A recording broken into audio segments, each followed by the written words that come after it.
오늘은 시험을 이기게 하는 백신, 기도라는 제목으로 함께 말씀 나누겠습니다. 오늘 우리가 함께 나눌 말씀은 예수님께서 십자가에 달리시기 전날 밤, 다시 말하면 잡히시던 날 밤에 있었던 사건입니다. 예수님은 당신이 대제사장 무리들에게 잡히실 것을 분명하게 알고 계셨습니다. 그래서 잡히시던 날 밤 제자들과 최후의 만찬을 하면서 마지막 밤을 함께 보내시죠. 그리고 식사 이후 예수님은 3명의 제자들과 함께 겟세마네 동산으로 올라가셨습니다. 그 이유는 앞으로 당신께서 감당하게 될 일들을 기도로 준비하기 위함이었습니다. 기도가 없이는 십자가의 순종이 불가능하다는 것을 알고 계셨기 때문이에요.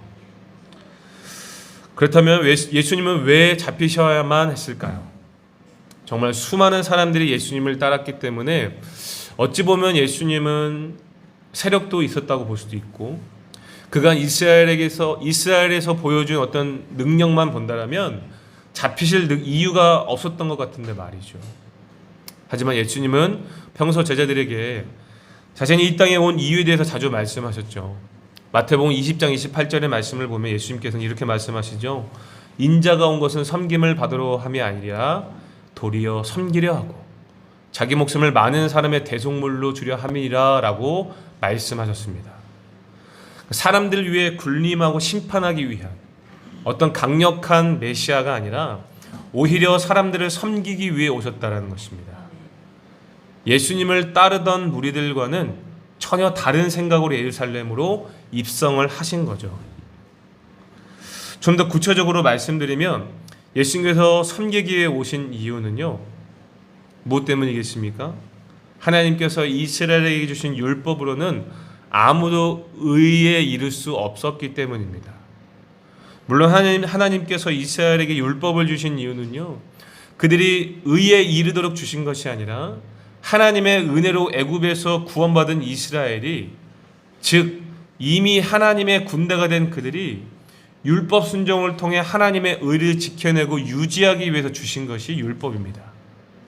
이해가 되시죠? 이미 애굽에서 구원한 이스라엘 백성들을 향하여서 하나님은 그들을 하나님의 군대라고 부르지 않습니까? 그죠? 이미 구원받은 백성이다라고 지칭하고 있어요. 그렇기 때문에 율법을 주신 이유는 의의 순종으로 구원에 이르는 것이 아니라 율법 순종을 통해 하나님의 의를 지켜내고 유지하기 위해서 주신 거예요. 천국 백성답게 살기 위해서 율법을 주신 거는 거죠. 하지만 이스라엘은 율법의 의미를 잘못 이해했습니다. 율법을 지켜야만 의에 이를 수 있다라고 생각한 거죠. 그러나 아무리 율법을 잘 지키려고 해도 인간은 전적으로 부패한지라 온전하게 율법에 순종할 수가 없습니다. 그래서 오히려 율법 안에 있는 자들은 율법으로 인해 정죄를 받게 됩니다. 그것을 보여주는 대표적인 예가 바리새인과 서기관들이죠. 이스라엘의 영적 지도자인 그들은 예수님께 종종 회칠한 무덤이라 꾸짖음을 당했고, 예수님은 그들의 외식을 꼬집으셨습니다. 그들은 분명 자기 스스로 율법을 온전히 지키며 살았다고 믿었어요. 하지만 사람의 내면을 살피시는 예수님이 보시기에 그들은 자기 입맛에만 맞게 지키고 있었던 겁니다. 하나님이 기준이 되셔야 되는데 자기들이 기준이 된 것입니다. 그래서 율법 외에 전통이란 것이 생겨났고 무려 613가지나 되는 명령을 지켜야 했습니다. 결국 율법 안에 있는 그들은 율법으로 인해 오히려 정죄를 피할 수가 없었습니다. 인간의 힘으로 하나님의 의에 이르려던 잘못된 열심이 아이러니하게도 인간의 전적 부패를 더 드러내게 된 것이죠. 그러나 이 또한 하나님의 섭리와 계획임을 우리는 깨닫습니다. 왜 그렇습니까? 그래야 예수님이 이 땅에 오셔야 하기 때문입니다. 그렇죠?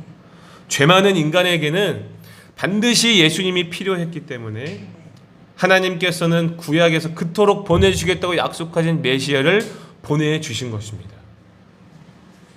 그리고 그분의 이름을 예수라고 부르신 것이죠. 지칭하신 거, 예수라고 이름을 지으신 것이죠. 마태복음 1장 21절을 보시면 예수라는 뜻은 자기 백성을 그들의 죄에서 구원할 자라는 뜻입니다. 그러니까 예수님이 이 땅에 오신 이유는 표면적으로 드러나는 정치적인 상황, 즉 로마의 억압과 가난과 어떤 고통에서 구원하려고 이스라엘에 오신 것이 아니라 율법 아래에서 정죄받는 그들을 죄에서 구원해 주시기 위해서 이 땅에 오신 겁니다. 그렇죠? 율법으로는 오히려 정죄를 당할 뿐 도저히 하나님께로 나아갈 수 없는 상태였기 때문에 예수님은 그들의 죄를 대신 담당하기 위해서, 그들을 섬기기 위해서, 그들의 죄에서 구원해내기 위해서 이 땅에 대속물로 오셨다라고 제자들에게 말씀해 주신 거예요. 그러므로 예수님이 잡히셔야만 했던 이유는 자기 백성을 그들의 죄에서 구원하기 위한 하나님의 뜻을 이루기 위해서입니다. 예수님은 명확하게 이 사실을 알고 계셨고 제자들에게 말씀하시면서 그 날을 준비하게 하셨습니다. 당신께서 대제사장물에게 잡힐 것을, 대성물로 잡히게 될 것을 준비하게 하셨다는 거예요. 그 마지막 시간이 바로 오늘의 본문인 것입니다. 사실 예수님은 당시 로마법을 기준으로 보았을 때에 어떤 잡힐 만한 명분이 전혀 없으셨습니다. 대제사장과 서기관들의 정치적 노름의 희생양일 뿐이에요. 빌라도가 예수님을 불러다가 신문을 할 때 빌라도가 뭐라고 합니까? 그는 죄가 없다라고 3번이나 분명하게 말했습니다. 분명히 예수님은 그들에게 잡힐 명분이 전혀 없으셨어요. 그럼에도 불구하고 예수님은 누구의 뜻을 이루기 위해서? 하나님의 뜻을 이루기 위해서. 그렇죠? 그들의 정치적인 노림에 응해 주신 거죠. 대제사장과 서기관들은 이스라엘의 영적 지도자들로서 백성들에게 잘못된 율법관과 전통을 가르치면서 자기 세력을 구축한 사람들이었습니다. 그런데 뜬금없이 나사렛 태생인 예수란 자가 나타나서 본인을 하나님의 아들이라고 할 뿐만 아니라 자기들이 세워놓은 가르침과 전통을 정죄하고 백성들에게는 선지자라는 신임을 받으니까 자기들의 세력의 위기감을 느낀 거죠. 결국 그들은 신성모독이라는 죄명을 억지로 쓰셔서 예수님을 잡게 된 것입니다. 여기서 신성모독이란 하나님의 이름을 욕되겠다는 의미죠.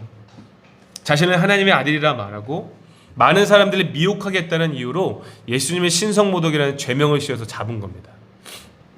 하지만 로마법으로는 이것이 예수님을 처형할 명분이 되지는 않았어요. 그래서 빌라도는 예수님이 죄가 없다라고 선언했지만 대제사장과 서기관들이 백성들의 마음을 어떻게 하죠? 충동지시키잖아요. 그래서 빌라도는 로마에 잘 보여야 하는 입장이기 때문에, 총독이니까, 그렇죠? 로마에서 세워진 사람이니까. 그래서 이스라엘에서 밀란이 일어날까 봐 백성들이 원하는 대로 예수님을 처형하도록 허락해 준 겁니다. 그러니까 예수님의 십자가 사건은요, 궁극적으로는 자기 백성을 그들의 죄에서 구원하기 위한 하나님의 뜻을 성취하는 사건이기도 하지만 다른 이면에는 어떻게 바라볼 수 있는 거예요? 대제사장과 서기관들 같은 자기 밥그릇을 지키기 위한 정치적 노름의 희생양으로 이 십자가 사건을 바라봐야 되고 그들의 욕심으로 인한 안타까운 사건으로 우리가 확인할 수 있어야 되는 것이죠. 그렇죠? 이러한 이 본문의 배경을 좀 생각하시면서 오늘 본문을 확인해 보시면 좀 더 바르게 이해하실 수 있을 것 같습니다. 여기까지 이해가 되시면 아멘 하시기 바랍니다. 이해가 되시죠? 그렇죠? 자, 예수님은 방금 전에 언급한 것처럼 오늘 밤에 자신이 잡히게 될 것을 분명하게 알고 계셨어요.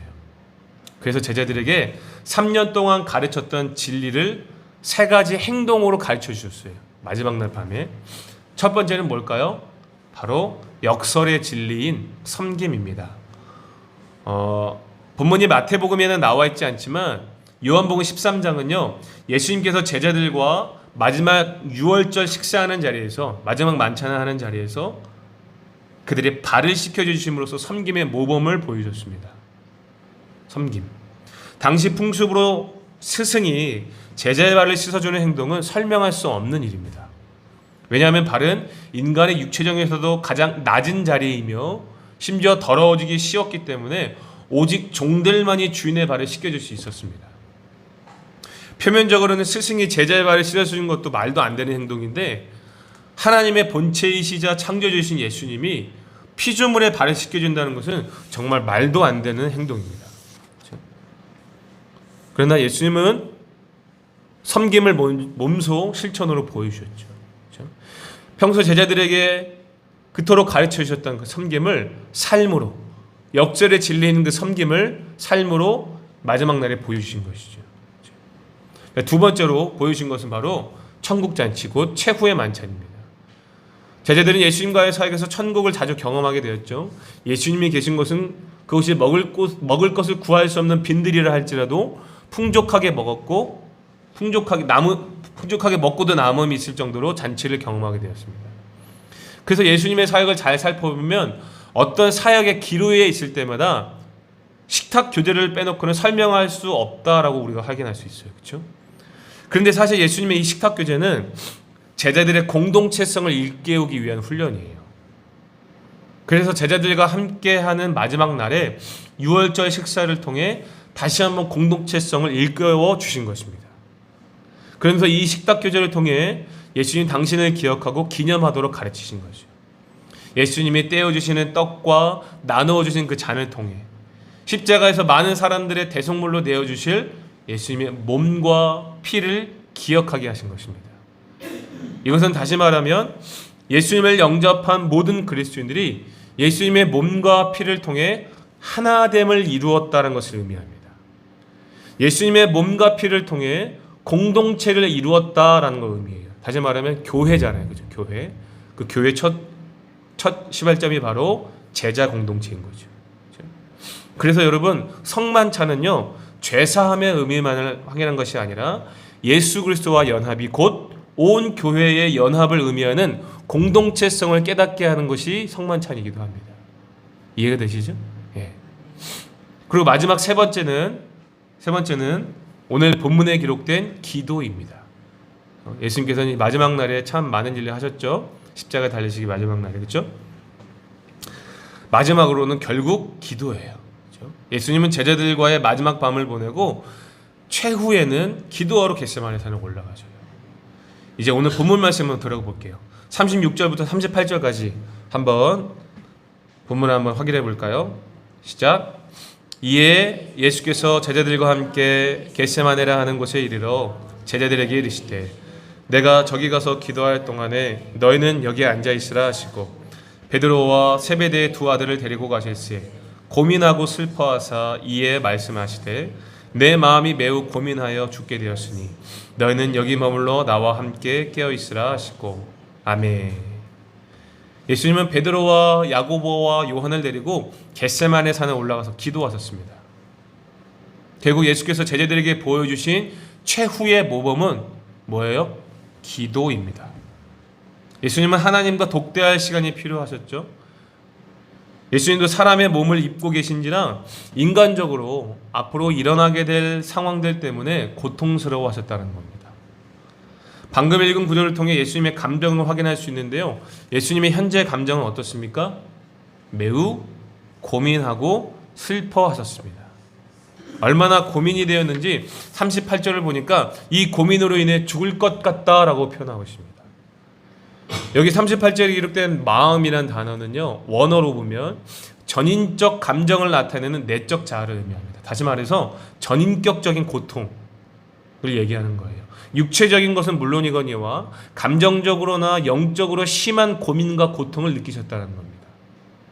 육체적으로는 인간이 느끼는 가장 고통스러운 고통을 느끼게 된다는 것이 견디기 힘들었을 것입니다.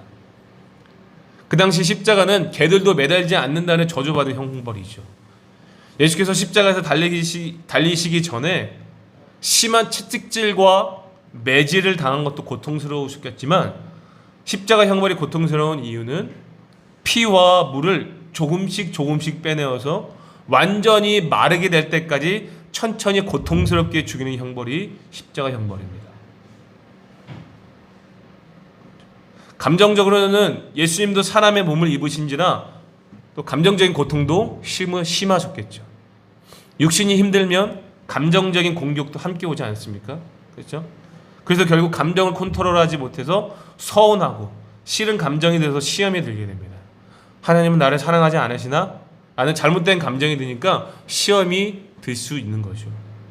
하나님께서 나를 사랑하신다는 것은 알고 있지만, 이것이 하나님의 뜻인 것은 알고 있지만 머리에서 아는 것이 마음으로 내려왔을 때 하나님의 뜻에 순종할 수 있는 것 아니겠습니까? 그렇죠? 감정적인 부분까지 허락되어야 시험에 들지 않고 하나님의 뜻에 순종할 수 있는 거예요. 예수님도 인간이시니라. 인간의 몸을 입으신, 그렇죠? 사람이시니라. 그 감정적인 문제를 해결하기 위해서 기도하러 나가신 거죠. 또한 영적 고통도 느끼셨을 겁니다. 영적 고통이란 무엇을 의미하는 걸까요? 하나님과의 관계의 문제로 생각해 볼 수 있습니다. 예수님께서 십자가에 달려 돌아가실 때 뭐라고 말씀하셨습니까? 엘리 엘리 라마 사박다니. 이 말을 해석하면 나의 하나님 어찌하여 나를 버리셨나이까 라는 뜻입니다. 이 십자가 사건이 하나님의 뜻임을 알고 있음에도 불구하고 자신을 죽음에 내버려 두신 하나님과의 그 관계에 심한 영적 고통을 느끼셨던 것이죠.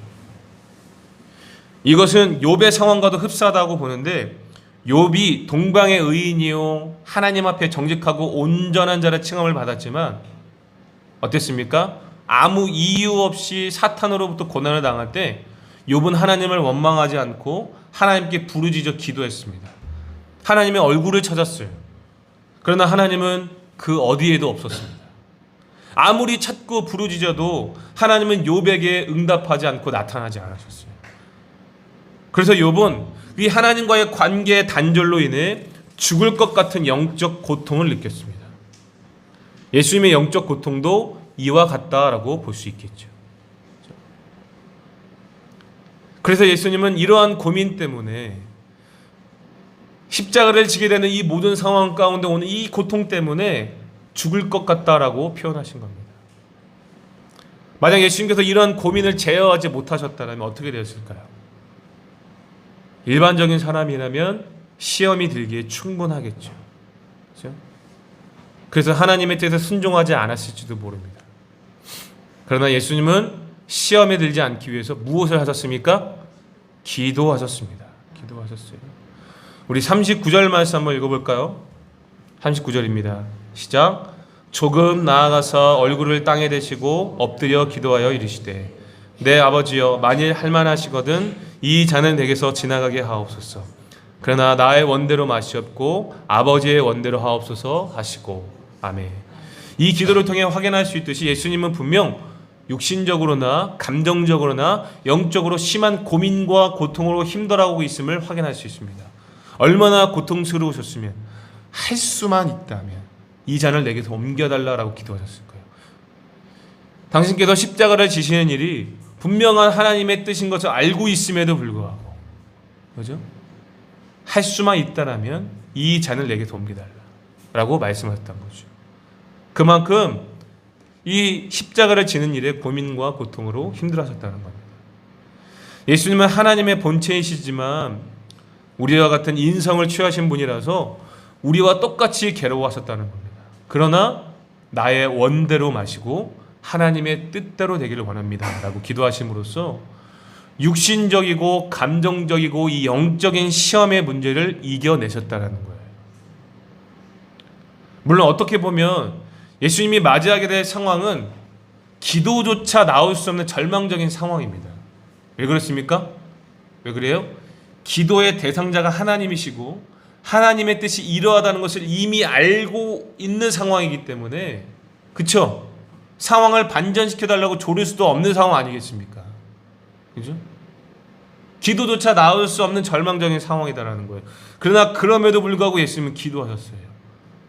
3번이나 밤이 맞도록 기도하셨습니다. 왜 그렇습니까? 시험을 이기기 위함입니다.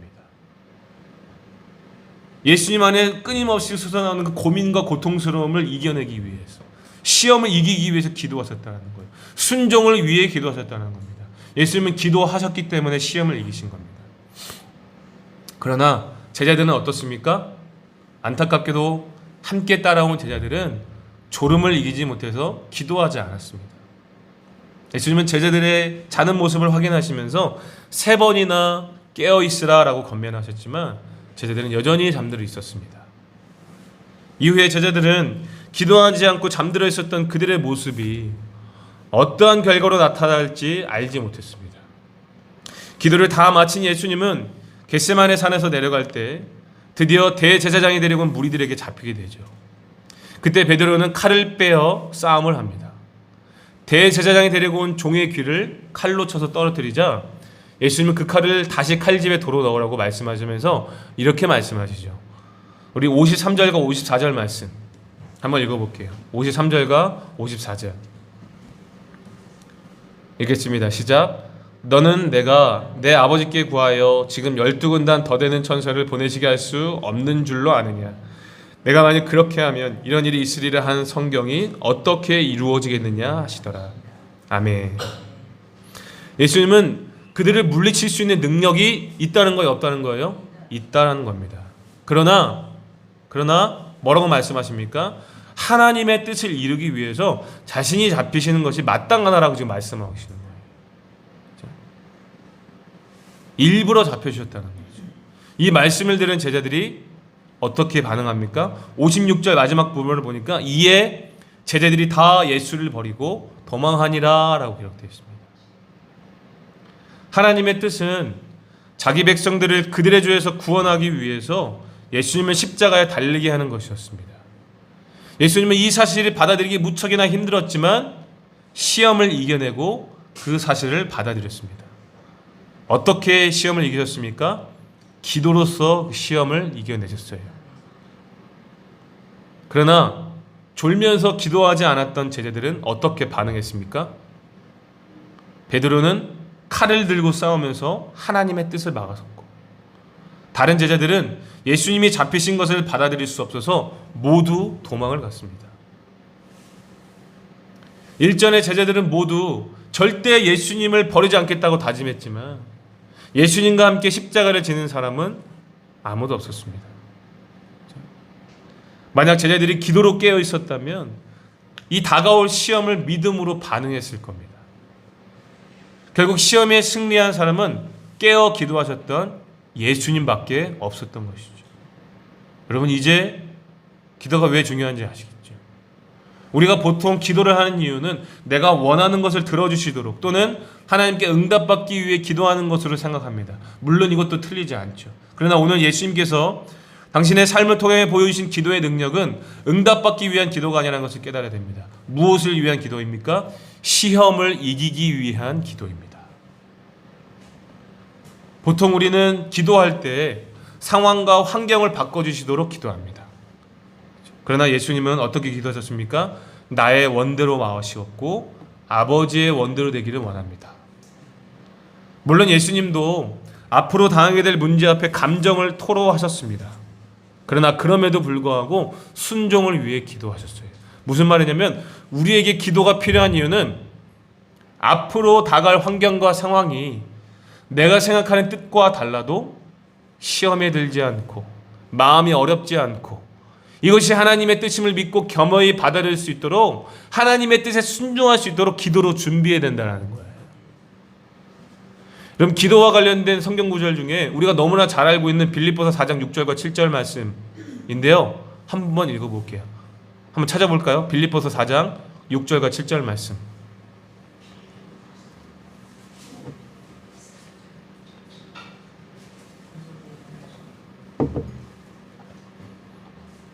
빌립보서 4장 6절부터 7절 말씀 찾으셨나요?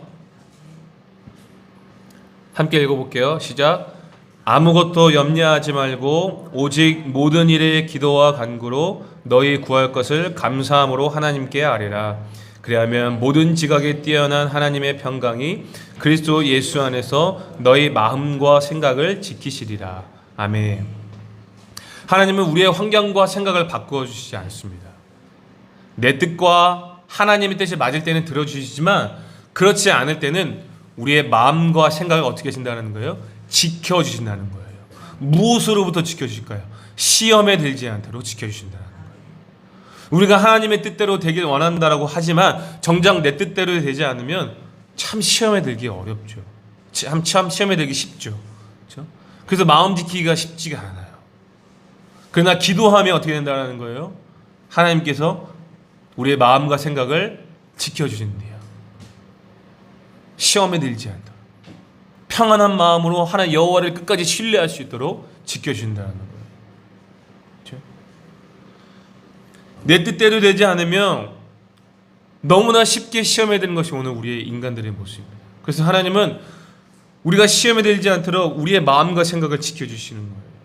그러므로 우리는 시험에 들지 않도록 늘 기도해야 됩니다. 순종을 위해 늘 기도로 준비해야 됩니다. 결국 오늘 본문의 제목처럼 시험을 이기는 백신은 뭐예요? 기도라는 거예요. 여러분, 우리는요 기도해야 됩니다. 그러니까 무엇을 위해서? 하나님 이렇게 해주세요. 물론 그것도 좋겠지만, 그렇죠? 물론 좋겠지만 사실 우리 매일의 삶은요 시험과 유혹의 연속이라고 말할 수 있지 않겠습니까? 그렇죠?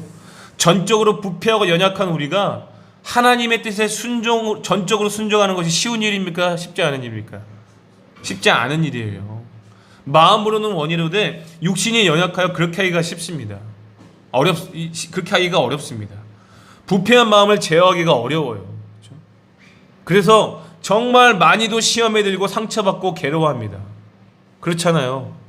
왜 하나님 왜 나에게 이런 일을 주셨습니까? 왜 하나님 나에게는 이런 일들을 주셨습니까? 수도 없이 시험에 들고 상처받기 일쑤입니다. 매일의 삶이 시험과 유혹의 연속인 거죠. 그래서 시험을 이기는 유일한 백신은 기도입니다. 여러분, 백신 왜 맞아요? 병에 걸리기 전에 준비하는 작업이잖아요.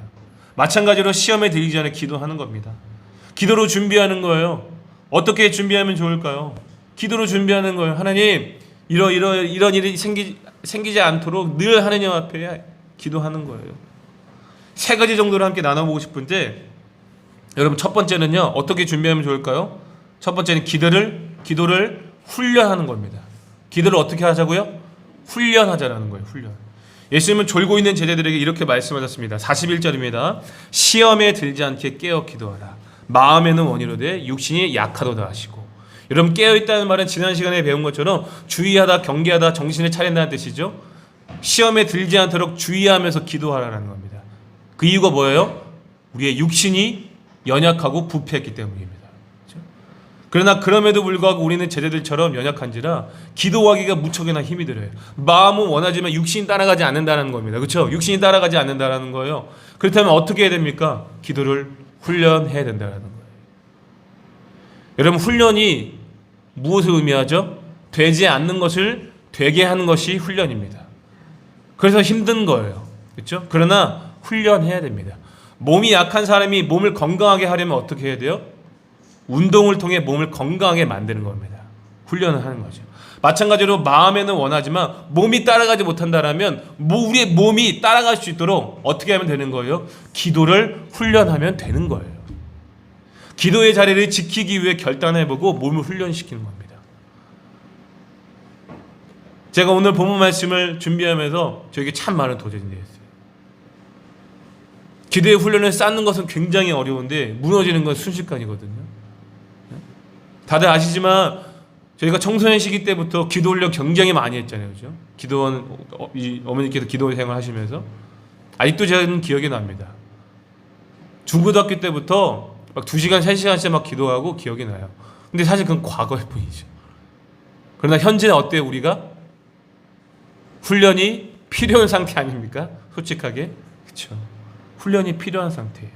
기도의 자리를 지키기 위해 결단해보고 우리의 몸을, 그죠? 기도의 사람으로 훈련시키는 거예요. 그죠? 이렇게 훈련시키는 거죠. 자, 두 번째는요. 어떻게 기도로 준비해야 되느냐? 바로 솔직하고 바르게 기도를 해야 됩니다. 두 번째 뭐라고요? 솔직하고 바르게 기도해야 된다. 여러분 39절 말씀 한번 읽어보시면 39절 보시면 예수님께서 어떻게 기도하십니까? 내 아버지와 만일 할만하시거든 이 잔을 내게서 지나가게 하옵소서. 그러나 나의 원대로 마시옵고 아버지의 원대로 하옵소서라고 말씀하십니다. 42절도 동일하게 같은 기도 제목으로 기도하시고 44절도 동일하게 같은 기도 제목으로 말씀하고 있습니다. 이것을 통해서 우리는 무엇을 확인할 수 있습니까? 예수님은 솔직하게, 그죠? 자신의 감정을 하나님께 토로했지만 결국 자신의 감정을 절제하고 자신의 뜻보다 하나님의 뜻에 순종할 수 있기를 기도했어요. 이게 무엇을 의미하냐면 때때로 우리는 자신의 감정을 숨긴 채 하나님의 뜻을 구할 때가 참 많습니다. 그죠?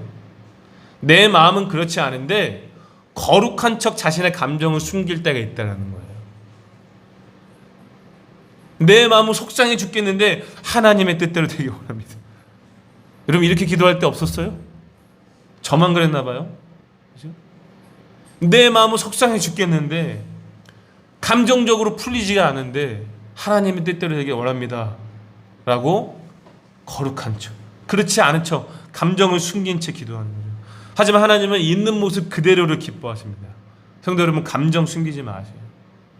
하나님은 사람의 심령을 감찰하시는 분입니다. 하나님은 자신의 뜻을 순종하기를 원하시지만 강요하시는 분은 아니에요.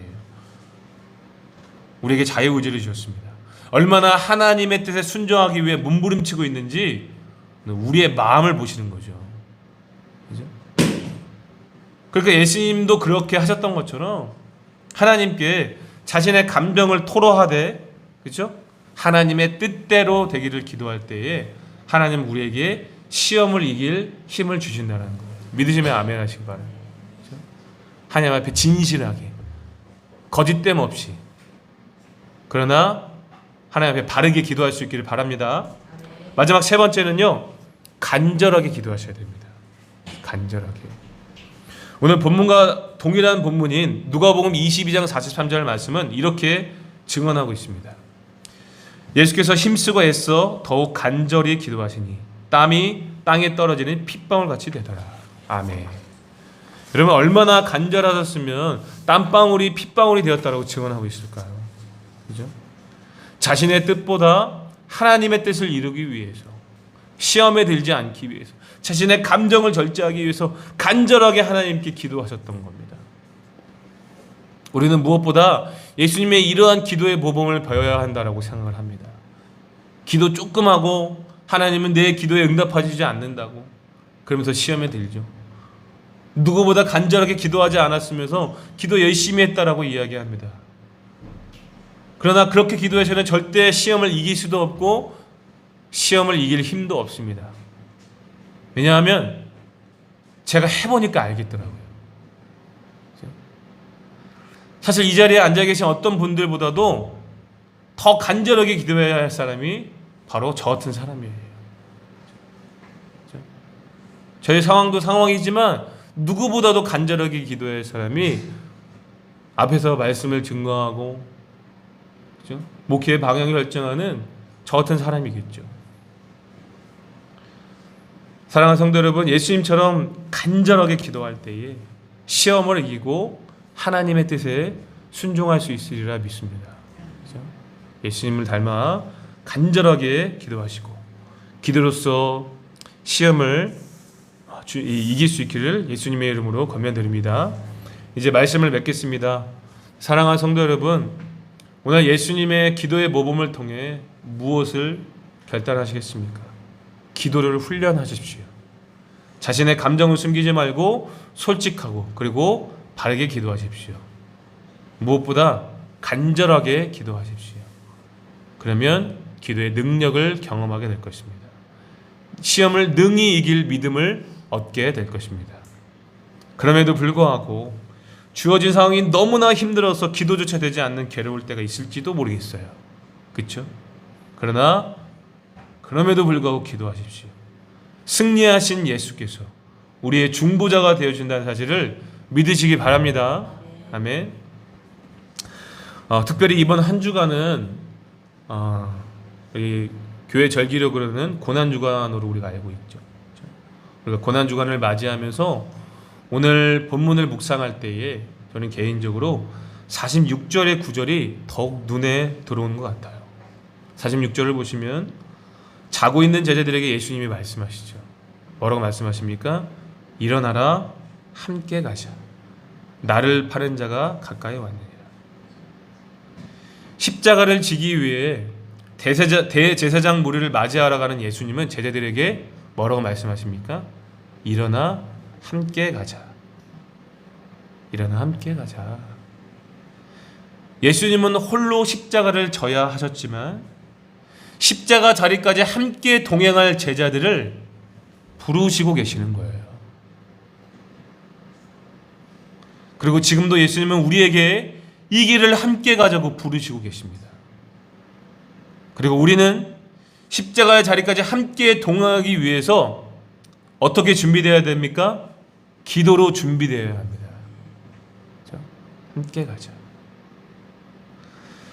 예수께서 기도로 묵묵히 고난의 길을 걸어가셨던 것처럼 우리도 묵묵히 기도하면서 예수님과 함께 이 십자가의 자리까지 동행하는 고난주간이 될 수 있기를 예수님의 이름으로 권면드립니다. 부디 깨어서 이 한 주간을 믿음으로 살아낼 수 있기를 예수님의 이름으로 축복합니다. 아멘.